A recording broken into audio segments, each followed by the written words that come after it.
The Peacekeeper Wars was not a finale. It was a compression. 3 hours of television standing in for what should have been an entire season. Possibly 2. Rockne O'Bannon has said it plainly. The story was not finished. It was truncated, repackaged, and handed to fans as closure. It was not closure. It was the first chapter of Act 5, edited into an ending. What follows is the reconstruction of what was actually planned. And the enemy that never got to arrive. Farscape was cancelled by the Sci Fi Channel in September 2002.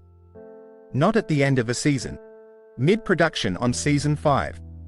The cast and crew were informed while scripts were in development. It was not a slow death. It was an immediate stop. The Season 4 finale, Bad Timing, ends with John Crichton and Aaron's son shattered into crystalline fragments by an alien weapon. This was not written as a series finale. It was written as a season cliffhanger. The assumption of renewal was built into the script's architecture. No resolution was prepared. No contingency ending existed. The production team had every reason to believe Season 5 was coming. It wasn't. 2 years later, the Jim Henson Company and Sci Fi Channel co-produced The Peacekeeper Wars. A 4-hour miniseries designed to provide the closure the Cancellation denied. David Kemper has described the compression process in detail. What was planned as 22 episodes was reduced to approximately 4 hours. Entire character arcs were collapsed. Subplots were excised entirely.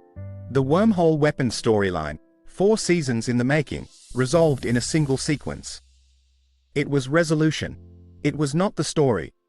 By the end of Season 4, the Scarran Empire represented the immediate threat. Biological superiority. Expansion into Peacekeeper space. Imminent war. The Peacekeeper Wars resolved this conflict. The Scarran Emperor was killed. A ceasefire was declared. By O'Bannon's account, this was only the first layer. The Scarran-Peacekeeper Cold War was the setting for Season 5. Not the climax. John Crichton spent 4 seasons learning wormhole physics he never wanted to know. The weapon he built, the one that froze the war in place, was designed as a deterrent. A last resort. In O'Bannon's plan, that deterrent would have had consequences. Using a weapon that can destroy solar systems does not go unnoticed. The forces paying attention were not Scarran. They were not Peacekeeper. They were something the series had been gesturing toward since Season 2. Something beyond the immediate politics of the region. O'Bannon and Kemper have confirmed in separate interviews that Season 5 was intended to introduce a threat that recontextualized the entire series. The Scarrans and Peacekeepers were regional powers. What was coming was not regional. The wormhole weapon's detonation would have served as a signal. Not to the powers already in the story. To something watching from outside it. John Crichton, a human from Earth, had fired the most powerful weapon in the known galaxy. Season 5 was going to answer the question that raises. Who noticed? Scorpius spent 4 seasons as the most complex antagonist in the series. By Season 4, the relationship between Scorpius and Crichton had shifted from predator-prey to something closer to mutual necessity. His arc was not complete at the end of the Peacekeeper Wars. In the compressed miniseries, Scorpius survives and operates as a quasi-ally. What he was supposed to become in Season 5 was not included. O'Bannon has described Scorpius as the character with the most unresolved potential. The season would have tested whether his loyalty to Crichton was strategic calculation or something more fundamental. That test never happened. In 2008, boom! Studios began publishing the official Farscape comic continuation. Rockne O'Bannon was directly involved in the creative direction. This is not fan fiction. It is the closest existing document to what Season 5 was intended to contain. The comics ran for multiple series between 2008 and 2012.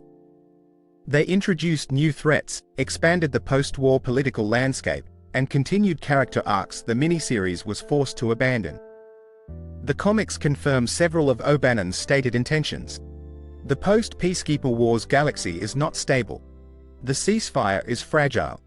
The power vacuum left by the end of the conflict is being filled by forces neither side anticipated.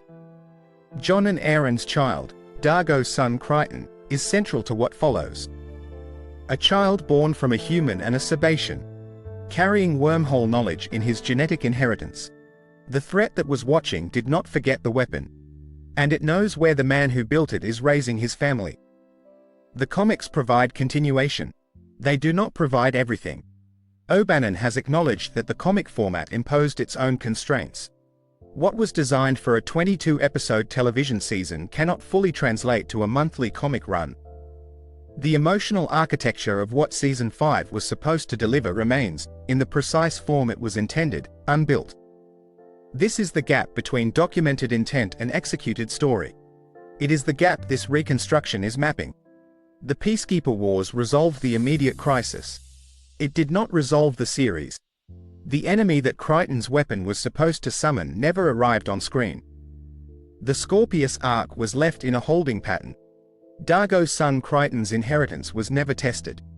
What O'Bannon built across 4 seasons was a story with a 5th act. That act exists only in interviews, panels, and a comic run most fans have never opened. The command crew knows this territory. The question is the same one it always is. Did the closure you got make the loss bearable? Or does knowing what was planned make it worse? Leave it below.